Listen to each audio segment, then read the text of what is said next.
This is Bartolo Colon, a 43-year-old all-star starting pitcher and one of baseball's most beloved players. Yes, a 43-year-old all-star pitcher. Colon appeared in 4 all-star games in his career, in 1999, 2005, 2013, and finally in 2016. But Colon is in the batter's box, and to say he wasn't known for his batting skills is an understatement. Considering Colon oftentimes lost his helmet when he swung the bat, it was a near certainty that Colon wasn't reaching first base. Well, I did say near certainty. Looking for his first hit of the year. He drives one, deep left field. Back goes Upton, back near the wall. It's out of here! Bartolo has done it! The impossible has happened! This is James Shields, starting pitcher for the San Diego Padres. Prior to the 2015 season, Shields signed a 4-year deal with the Padres to be their new #1 pitcher. However, he regressed a bit in 2015, and despite what the ERA says for his first few games of 2016, the FIP tells a different story. So we got a pitcher on a big contract who's clearly regressing, and another pitcher almost 10 years older than the guy on the mound, whose career batting average was under 100. Who would have thought that 5 years later, a player who stems from this at-bat would sign a contract worth more than the career earnings of Colon and Shields combined? Who was that player? Fernando Tatis Jr. Not too long after Colon's first career home run, Shields was traded to the Chicago White Sox. In return, the Padres received starting pitcher Eric Johnson and the 16-year-old son of former big leaguer Fernando Tatis, who's best known for being the only player in history to hit 2 grand slams in the same inning. Not only was Tatis Jr. only 16 years old, he hadn't even played in rookie league yet. A few seasons later, Tatis was a top 3 prospect with superstar potential. By this point, Colon, Shields,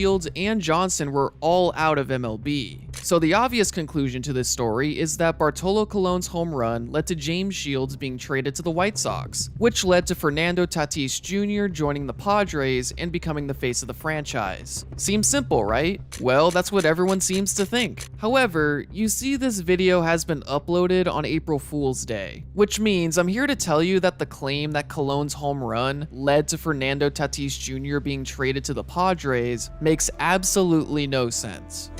When you take a look at all the people available and realize that you're able to make a deal and not give up either your top 2 prospects and bring a pitcher of the caliber of James Shields over, that's pretty good. Okay, so this home run took place on May 7th, 2016. Shields' 7th start of the season. Regardless of the home run, Shields' outing was poor as he allowed 4 earned runs and 5 walks in 6 innings, inevitably losing the game and ending the day with a season record of 1-5.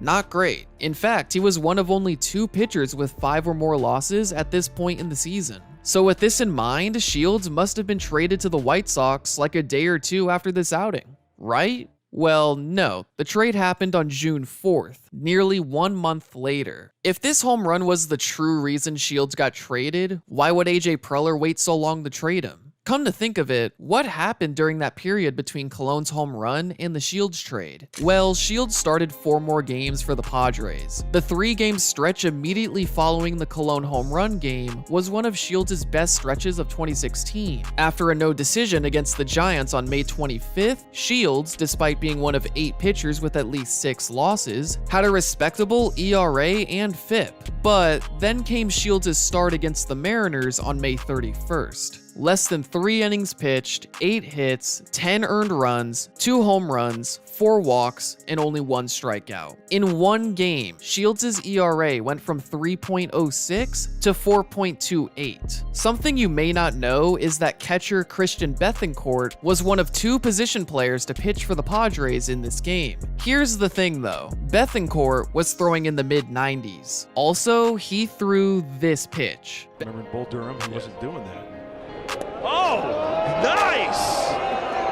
That was awesome! Bethancourt pitched another game a couple weeks later and performed relatively well, so it was decided that Bethancourt would turn into a 2-way player for the 2017 season. Yes, this really happened. The experiment ended up not working out, but it's interesting to think if Shields didn't perform as poorly as he did in this game, Bethancourt's career could look much different. Regardless, Shields' outing in Seattle was his worst of 2016. Less than a week later, Shields was traded to the White Sox. Given that the talks between the Padres and White Sox gained momentum a few days before the Mariners game, Shields' horrific start must have pressured AJ Preller to intensify negotiations. Well, this actually might have happened. The day after Shields' start against the Mariners, Padres co-owner Ron Fowler went on a radio show to talk about the failures of the Padres season. Notably, he singled out James Shields, saying to have a starter like James Shields perform as poorly as he did yesterday is an embarrassment to the team.